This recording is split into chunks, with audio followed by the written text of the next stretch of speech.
Welcome to the High Vibe Show, living the high vibe life with me, your host, Elisa V, and together with my guests, experts in the art of living in a state of high vibration, we have got an amazing show for you today. My passion is to educate and inspire you to raise your frequency to a high vibrational state. Whether you're an awakened soul to the power of your own consciousness as a light being, or you're new to this spiritual path of expansion and growth, which is made possible through vibrating at a high level, you are in the right place. So stay here to experience fun, frequency upgrades now, so you can manifest all you want and help to raise the collective vibration of our wonderful world. Let's hit the restart button and high vibe it together. The High Vibe Show starts now. Hey guys, welcome to the High Vibe Show. I'm your host, the Queen of High Vibe, Elisa V, and I'm so happy to have you here today. Happy November. Can hardly believe we're already in the midst of November. Today, I'm so glad to tell you that we are going to be bringing you our 7th episode in the series that Dr. Pat and I have started called The Secrets of High Vibe Wellness. And as you probably have known from seeing the other episodes, we're going through the wellness wheel, and we're stopping at every single dimension to talk about how we can have a more robust and happier and high vibrational life in all of these dimensions. So today we are joined by, of course, Dr. Pat and also Kari Knutson, who is a seasoned trained consultant, professional speaker, therapist, storyteller, and podcast host of her own show, Get Big Out Loud. And we're going to dive deep into how to achieve emotional wellness, how to embrace all of our feelings in order to know ourselves and be emotionally aligned so we can live our best lives. Welcome, Dr. Pat and Kari. Hey, everybody. Glad to be here. So glad to have you. This is an important topic. Look, I don't care where you are or what you're doing. Elisa, thank you for taking this on. Emotional intelligence and emotions. We now have the science about how they affect every aspect of our lives. From the moment that somebody cuts us off on the road and we go into California Railroad, because I lived there and went to school there, I know what that even looks like. And New York Railroad, let's not forget that. Okay, how is that happening? Is that looking pretty good now? I forgot about New York. Yeah, it's pretty bad. It's pretty bad. Or you just don't like that movie you just spent $100 taking your family to see. It's all in everything, but we're going to talk about why it's important, right? And why it affects our health and wellness. Yeah.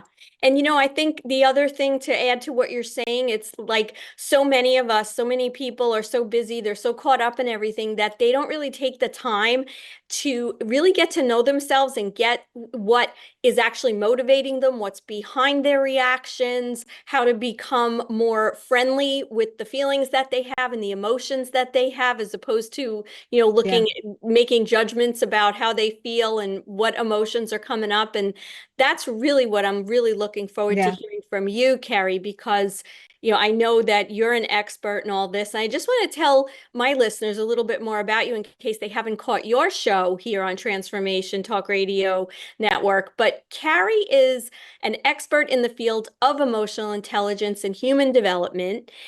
She takes psychology off the couch and brings it to the people in her quintessential, engaging, humor-forward programs and impactful coaching sessions. So let's just jump into it. I have my main question here for you, Kari, is what do you find is the biggest or most common issue most people have when it comes to their emotions?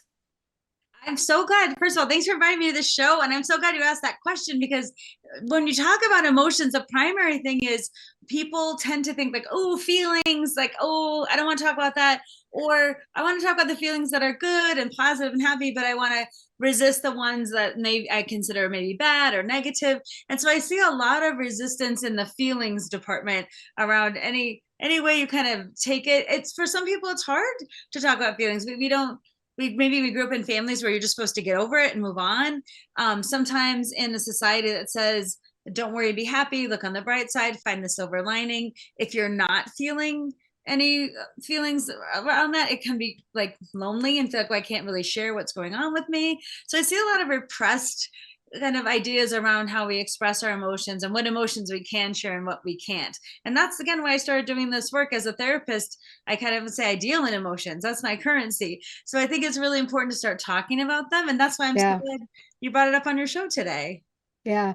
I mean, I want to hit you up for the fact that this shows up everywhere. I read the headlines this morning. I am in the Pacific Northwest, Boeing and the Boeing union's on strike. So here's what not to do. Hello, Boeing CEO. Here's what not to do if you're in the middle of a union vote. Now, talk about emotions, you're right. It's a tense, and you work with organizations too.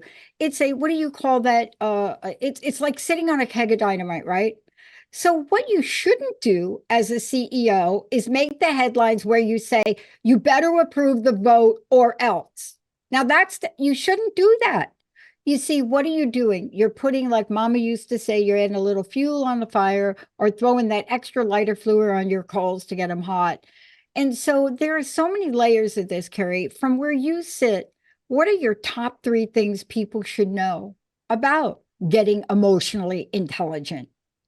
Well, I think the first thing is to define emotional intelligence because it's a term that's been thrown around and it can be kind of confusing for people. That's why I started talking about it initially, was because I got some questions like, what is emotional intelligence? First of all, why isn't it called emotional quotient? Why is it called EQ? Right? Instead of, not EI, instead of emotional intelligence. So that's the first thing. It gets called both. EI is emotional intelligence, EQ is emotional quotient, but most people don't use the word quotient. So we use those two terms interchangeably. So that's the first thing to address, is that both are right, EQ and EI. And the top other thing I'd say is it's really defining that instead of some like controlling your emotions, analyzing them, perceiving them. There's a whole group of thought around all these things you should do. And I really think we should make it simple. I think EQ means optimizing your understanding of your emotions, optimizing your expression of them, so that in any situation you can think of, how can I optimize my expression of emotions in this moment for what needs to happen or for what I'm feeling. So optimizing to me is different than controlling, perceiving, analyzing. I really don't think you can control your emotions. I think that people are going to have emotions that they're going to have, and then it's how you optimize your understanding and expressions of those. But trying to control your emotions, I always say, like, if someone tells you to calm down, your first response is never like, oh, thanks for that feedback, I will calm down now. I appreciate what you said. That's very helpful. No one in the history of time has ever been like, yeah, thanks. We get ramped up because we know how we feel. When someone says, calm down, you're overreacting. We always like, don't tell me to calm down. I am not overreacting. We're very fierce about that because we know how we feel. So sometimes I think it's just important to recognize how we feel. And I guess that'd be my third thing, is really owning that all feelings are valid, and not having good feelings or bad feelings. And say, as I like to say, feelings are like colors. They're not essentially good or bad. We have preferences for colors, but we wouldn't say blue is a bad color, right? So I always say, like, feelings really serve us. So I'd say for my top 3 things, that would be the third one, about really recognizing that all feelings are valid and finding ways that they serve us, and that understanding the definition is to optimize our understanding of our emotions, and understanding EQ and EI, we're talking about the same thing. Okay. So, that you kind of jumped where I was going to go. And it's kind of like, I love what the analogy you just gave with the colors, because, people think of bad and good when it comes to feelings, right? Like I would say that anger is probably vilified a lot, right? Because, sometimes with anger, there can be, you can hurt people, or you can be led to take action that might not, be good for yourself or for someone else. But I love how you put it, that all emotions are valid. So, action is sort of the next step to that, which would require most of us to really understand why we're feeling a certain way, so that we can manage and then optimize whatever that emotion is telling us is going on, or trying to, our bodies, our minds, our souls are trying to, come through to us about what's really going on internally. And as a result of that conversation or that thought, I wanted to just, and we're gonna have to go to break soon, but I wanted to just ask you, when it comes to these, what we come to term as bad emotions, when we look at the Hawkins scale, right, we can see that things like joy and gratitude and enlightenment are high. They vibrate very, very quickly, right? And it gives us a high frequency. But then you have emotions like anger or guilt or even fear. Those are low. So how do people not judge the feelings if we know that being in that energy of high vibration is going to help open us up to the greater potential we have? And at the same time, some of those other emotions aren't. Is it about being stuck in them? Is it about how we handle them? Like, how do we transform it so we can be at peace with all that? Oh, that's such a great way of asking the question, because the idea of how do I be at peace when I have these potentially conflicting emotions? And how do I also recognize that if I'm looking at all my emotions and I feel like, like you said, the higher vibrancy ones are easy to understand, and like that you can see why they create this higher vibration. But the ones we tend to think of as negative, you mentioned anger, frustration, overwhelm, fear, it's important to see yourself more. I like to say is like, if I'm a human being, I have an emotional regulatory system. So like if something sad happens and I'm sad, I can be like, oh, look, my emotional regulatory system is working. Like instead of being like denying it or rejecting it, think like, oh, I have empathy, or I'm feeling sad because something sad happened. And even though that's not a emotion that we gravitate towards, it's an emotion that we experience as a human being. So, and instead of denying it, saying like, I'm feeling sad right now, and expressing that helps us move through it. Similarly, if we're angry, and a lot of times we're not supposed to be angry because anger bad is what I think of, like anger bad. What if we said, oh, anger, let me see what's going on and let me reflect. Is anger helping me maybe set a boundary, telling me something isn't right? Helping me move in a different direction, feel like I'm empowered to do something? Can my anger be my energy? So instead of denying that, it allows us to look at all these emotions, and especially the ones we perceive as negative, and we look, instead of like negative, positive, we say, here's a buffet of emotions for me to look for. When I need them, what am I using, and how does my emotional regulatory system working through those? And to me, being fully human and being at a high vibration, like you talk about so beautifully, is all of the feelings get their due time. They're not better or worse. They're all helping us evolve as people, and we see them as useful, and we don't cherry pick which ones we want and what we don't. And we see ourselves as using our emotional regulatory system to our benefit, not in terms of denying it or really rejecting it. So I guess the operative word here is acceptance, right? If we had to kind of sum it up, accepting everything. So we're going to take a quick break. We'll be right back, and we're going to continue here with Dr. Pat, myself, and of course our special guest, Kari Knutson.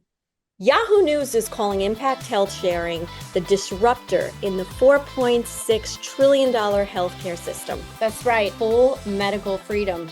Choice of doctors, clinics, all the medical bills are reduced to fair market value, which is amazing. And the premiums are 30 to 72% cheaper than their competitors. So just call 844-275-1056 and use High Vibe for a free quote.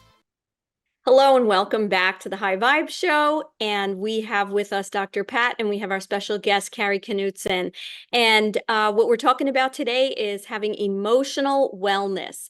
And Kari, we left off in our last segment, we were talking about how to get to a point of acceptance with our emotions. Can you speak to that a little bit, and a little bit about the difference between accepting our emotions and maybe not, or possibly acting on them? Yes, and that's such a great distinction, because the idea of just accepting your emotions, I feel like that's neutral. Like, can I just accept what I'm feeling and say, like, the feeling is what it is? And part of accepting the feeling, like especially around emotions where we consider them negative, like let's say anger, for example, like even just saying, I'm so angry right now, I feel angry, and allowing ourselves permission to be angry or saying, I'm so frustrated, I'm so overwhelmed, I feel guilty, I feel hurt, I feel shame, I feel regret, like whatever that is, to me just lets the feeling be seen and identified by you.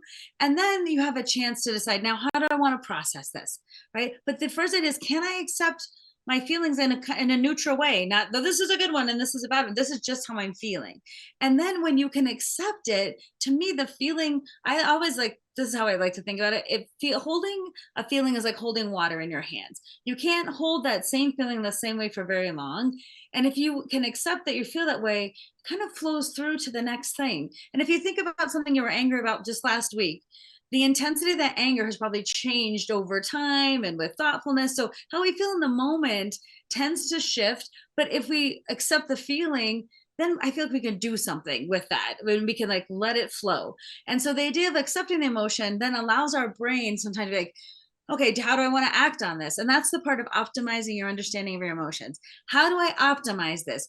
Do I have that tough conversation right now, or do I wait? Do I seek some support for something I'm going through to like help me manage this? Do I let the emotion be and let the situation kind of play itself out? Or what do I want to do to optimize it? And a lot of times we stick our foot in our mouths because we lead so much with emotion, where we're like, people say they think with their hearts instead of their heads, and our rational mind says one thing and our emotions say another. And I like to think of it as a good integration. What are my emotions telling me? And can I have some space for my brain to say, do I need to say that right now? Is this the way I want to express myself? Is this going to be for the better, for worse? So it allows us a little pause when we're not fighting the accepting, like, I shouldn't be mad, but I am anyway, so I'm just going to blurt out something, versus like, I'm angry and I'm allowed to be that way.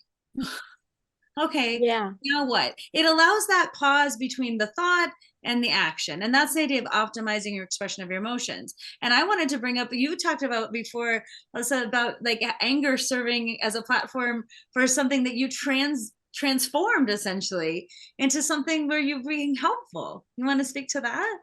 Sure. So, having gone through my own personal journey with divorce and being left with a lot of anger and sadness and frustration and so many other things, I realized that I could probably and possibly help people get through that. And to your point, when it comes to this sort of pause, I think you were saying like to pause, I use the expression in my practice because divorce is a very angering situation. And I use the expression we learned as little kids, I guess in kindergarten or first grade, stop, drop, and roll, where and that's what I tell my clients, like, before you call your lawyer and start racking up your bill, before you call your ex and start screaming at that, like, before you do anything, stop, pause, think about it. And I think that's basically what you're saying. That it's processing is takes a pause. And sometimes you can answer to this as a professional, but these feelings can be very uncomfortable. Like,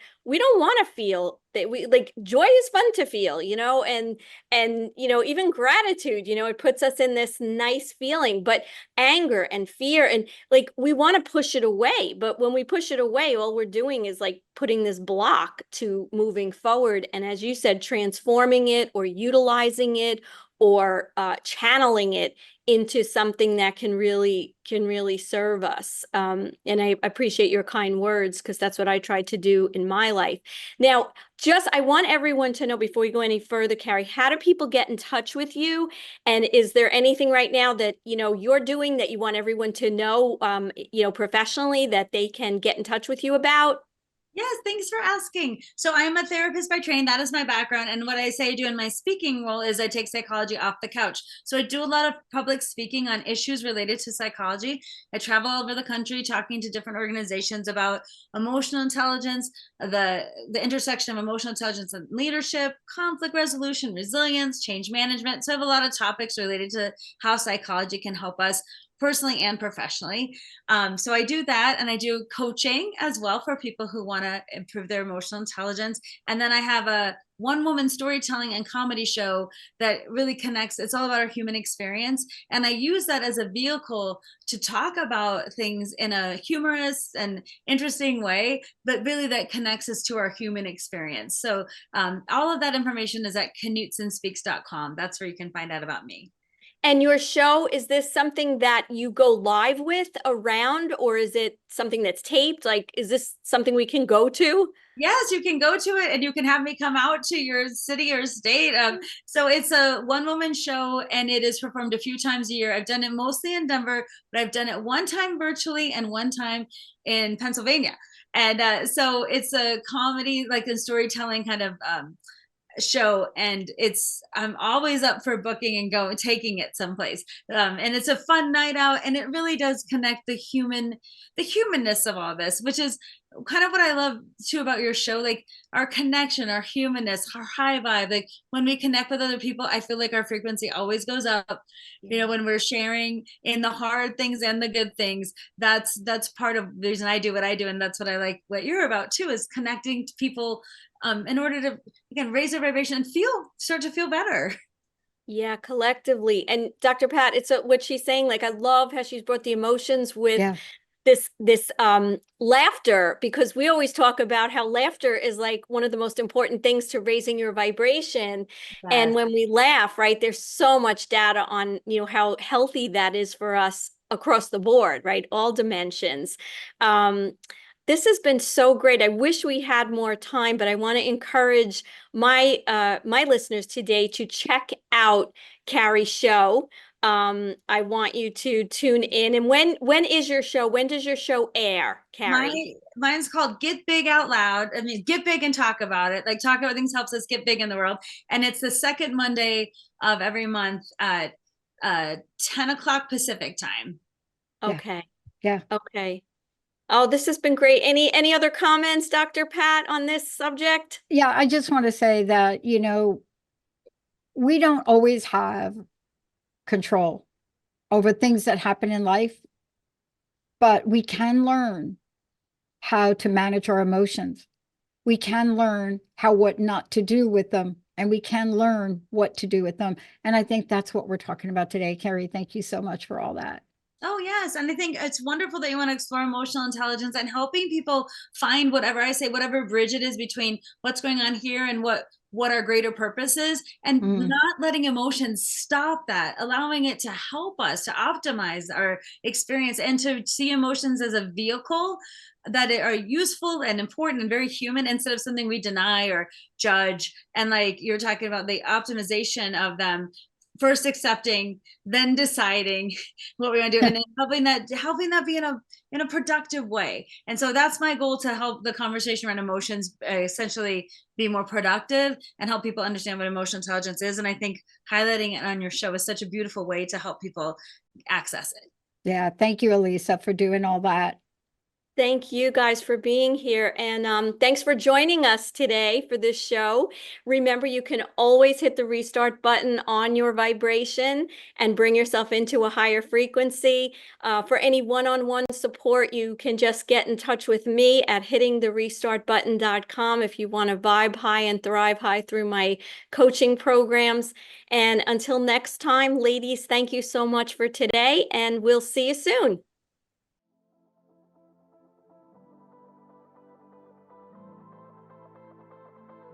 You've been listening to The High Vibe Show, living the high vibe life.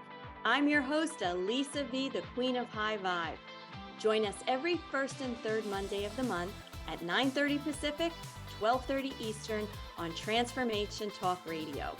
This is the place to come for you to have loads of fun, frequency upgrades now, and have great guests to hear all about raising your frequency. For more information, visit hittingtherestartbutton.com. See you next time.